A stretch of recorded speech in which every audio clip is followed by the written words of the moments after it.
How to download Quotex investing platform application on your Android or iOS device. Hi everyone, welcome back to another video from Trading for Beginners. In this video, we are going to be learning how you can download and install the Quotex application on your Android device or your iOS device, whether you are using a smartphone or a tablet or iPads. Here's how you can do it. The first thing you want to do is to make sure that your device is connected to a stable internet and then launch open Google Play Store or App Store. In the search bar, type in Quotex and search. Look for this application from Stone Trade Limited and click on Install.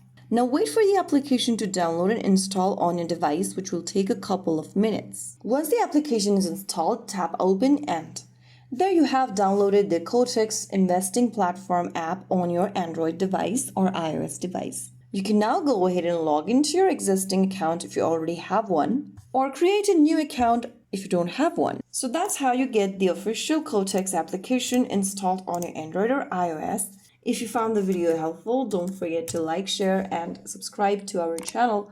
I will see you again in the next video. Thank you for watching.